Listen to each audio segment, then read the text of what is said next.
आज आपण बनवणार आहे शेवग्याची शेंगा। शेवग्याची शेंगा म्हणजे ही बापून घेतलेली आहे शेवग्याची सुक्की शेंगा आणि मसालेदार शेंगा बनवणार आहे। आणि आता आपण तुम्हाला दाखवतो मसाला कोणते कोणते लागतात, कांदे किती लागतात, काय लागतात ते सर्व पद्धतीने दाखवतो। ही बघा शेवग्याची शेंगा, ही बघा ही शेवग्याची शेंगा देशी शेंगा आहेत, गावच्या गावरानी शेंगा आहेत गावरानी। चला तुम्हाला दाखवतो मी।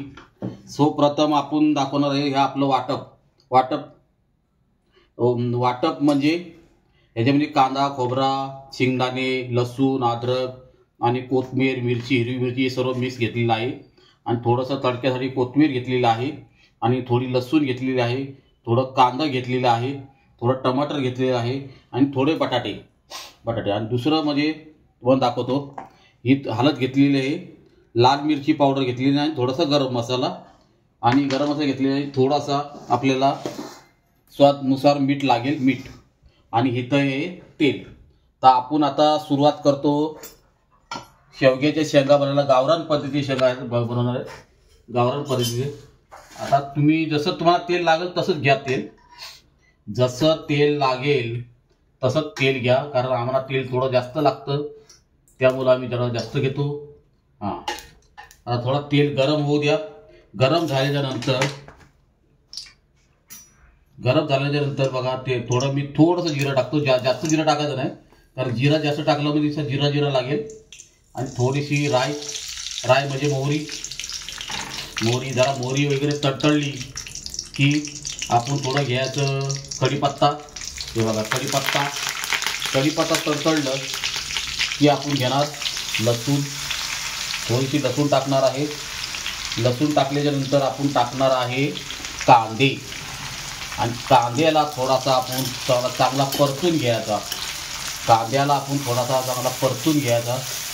हे बघा मस्तपैकी कांदा परतला पाहिजे आणि लाल कांद्यामध्ये भाजी खूप छान बनते। आणि आपल्याला बनवायची हे महाराष्ट्र स्टाईलमध्ये सुक्क शेवग्याची भाजी, शेवग्याच्या शेंगाची भाजी सुक्क्या। आणि त्यानंतर आपण घेणार आहे थोडासा टमाटर, थोडं टाकले टमाटर, हे टमाटर आहे। टमाटर टाकल्याच्या नंतर आपण थोडंसं मीठ टाकणार, कारण मीठ टाकल्याने कांदा आणि टमाटे मऊ होतात आणि मीठ मी जास्त टाकत नाही, नंतर टाकू पाहिजे लागेल तर, कारण आपल्या वाटपमध्ये पण मीठ आहे। मस्त सुवास आलाय एकदम एक नंबर। आणि आता आपण थोडं वेळ टाकणार आहे हळदी। ही बघा ही हळदी टाकलेली आहे, ही लाल मिरची पावडर थोडी जास्त करून तिखट लागतं आणि थोडंसं गरम मसाला, बस। आता हे जरा एकजीव करून घेऊ। हे एकजीव केल्याच्या नंतर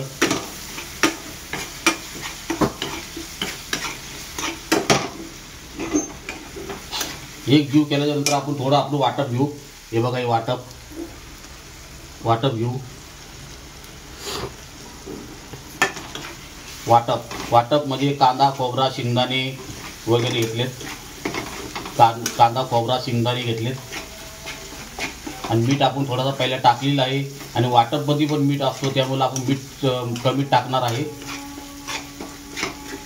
आणि वाटप शिजासाठी आपण ते शेंग घेतलेले शेंगाचंच पाणी टाकायचं, आपल्याला शेंगाचंच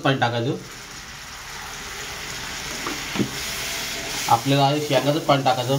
बघा कशी ग्रेव्ही झालेली आहे आणि खूप चपाती संगती आणि भाता संगती पण खाऊ शकता तुम्ही।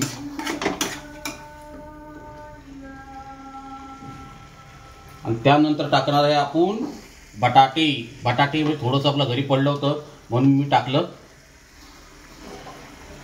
बटाटे मी थोडं घरी पडले होते ते टाकले। बघा कशी मस्त ग्रेव्ही झालेली आहे, मस्त एकदम सुंदर ग्रेव्ही झालेली आहे। त्यानंतर अजून थोडं पाणी आहे शेंगाचं, आणि शेंगाचं पाणीच वापरायचं असतं याला। आणि तुम्ही जसं तुम्हाला पाहिजे तसं रसदार ठेवा किंवा सुक्के बनवा। आणि थोडंसं मी मीठ चाकून बघतो किती पडले ते, मीठ बरोबर आहे।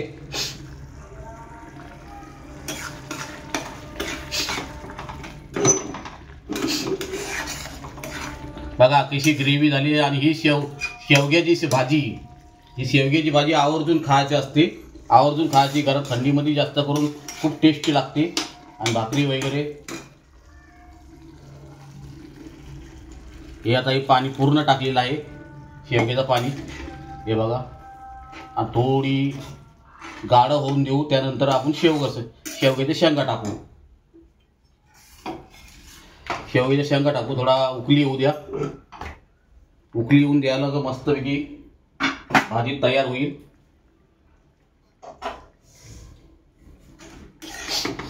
भाजी तयार होईल आता.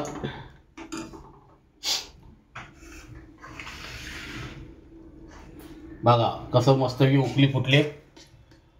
बघा थोडं तेल पण सुटलेलं आहे, कारण शेंगदाण्यामुळे तेल सुटत ना जास्त लवकर, कारण ते पेस्ट आहे ना शेंगदाण्याची पेस्ट आहे.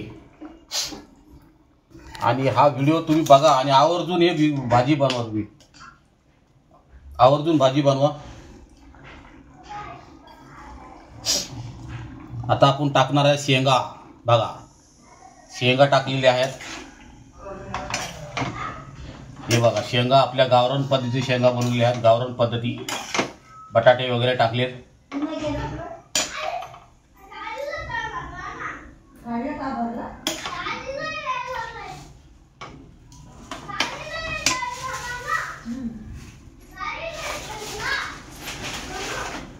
बघा कशी मस्तपैकी भाजी तयार झालेली आहे. थोड्या टायमात तयार होईल.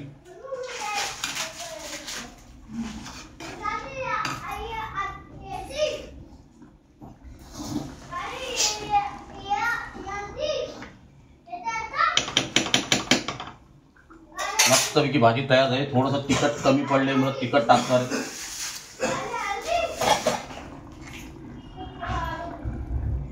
थोडं तिखट.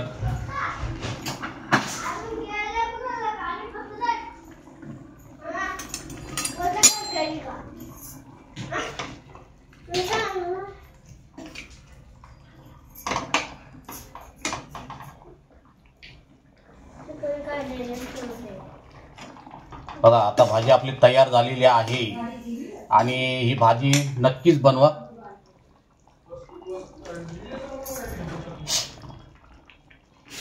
ही भाजी तयार झाली. आता सर्व करतो, दाखवतो तुम्हाला. बघा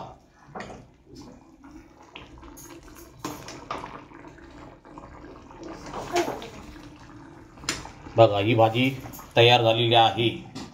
आणि जर आवडलीच तर शेअर करा, सबस्क्राईब करा आणि व्हिडिओ माझा जरूर बघा. धन्यवाद.